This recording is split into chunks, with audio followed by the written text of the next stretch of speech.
Hey guys, what's going on? James here, and the Tampa Bay Buccaneers have lost the first of their own free agents as guard Nick Leverett has agreed to join the New England Patriots. Now, this is from yesterday.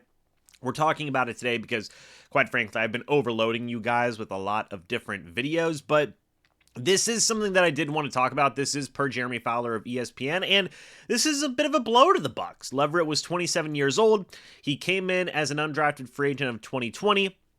He played in 16 total games with the Bucs, started 10 games total in his time with the Buccaneers, and you know, man, Nick Leverett was a good backup guard, in my opinion. I really liked the versatility that he brought as a center, as a left guard. We saw him come in for Luke Gedeke in the 2022 season after Gedeke was essentially benched for Nick Leverett, and I always thought that Leverett was just a solid, capable offensive lineman. He was always a guy that was in that conversation for a starting offensive lineman role, and at the very least was just a strong backup to have.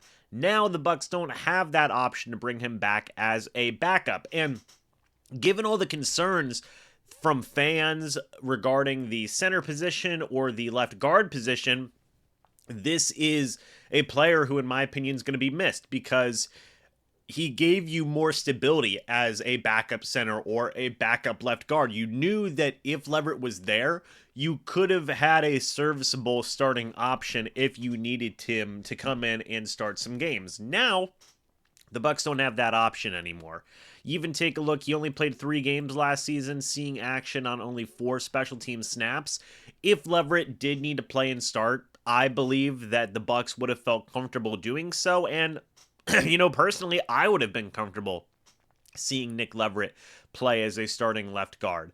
Just because from preseason, whenever he did start those 10 games in that 2022 season, I saw a lot of good things from Leverett. A gritty guy who just has that fight in him at the guard position, which I feel like is so important, especially for an interior offensive lineman. And now the Bucs are going to have to look elsewhere. Now, does this mean that Aaron Stinnie is more likely to come back to the team? I think the answer to that would be yes.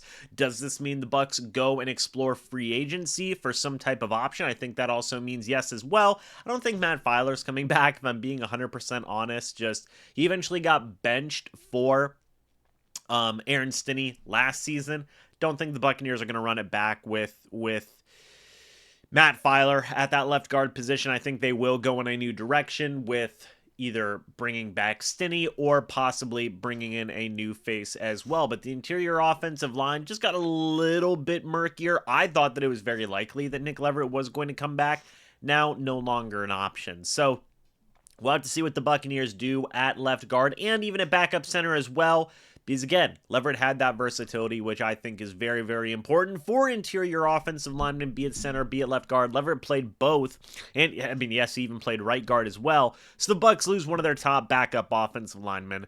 That is really the only way to put it. So keep an eye on whether or not Aaron Stinnie is brought back. Keep an eye on whether or not the Buccaneers explore the waters of backup offensive linemen. In fact, while I've got you guys here, might as well explore what is going on with the interior offensive line and see what options are available out there. Let's first take a look at guard. So Aaron Stinnie or Nick Leverett is gone, but you do have some interesting options out there. Let's say just backup guys, right? If we were just to take a look at that, there are some options out there. You have, of course, bringing back Aaron Stinnie is going to be an option. Matt Filer, again, I don't think so. Dalton Risner would be an interesting option, although he may be a starter. Greg Van Roten is a guy who's been around the league, has done some interesting stuff in the past as well.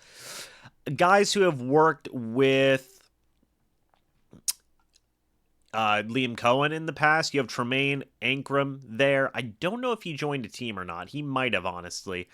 But Billy Price may be there at guard. He played with the New Orleans Saints recently. Wyatt Davis is there from the New York Giants. Like there's a lot of different options the Buccaneers could explore. Really, just pick a guy and run with him. Connor McGovern of the New York Jets would be interesting as well. He doesn't have a deal yet. He could be an interesting name. Tyler Shatley is another guy from the Jacksonville Jaguars that could be an interesting name. Dan Feeney of the Chicago Bears. Bradley Boozman of the Carolina Panthers, although I think he may be on a deal now with the new team. I'm not too sure about that. But let's go to center and see what's available there as well real quick. For backup centers, again, Tyler Shatley is another guy that can play multiple positions. You have Connor McGovern, who can play multiple positions. Tyler Larson could be an interesting name.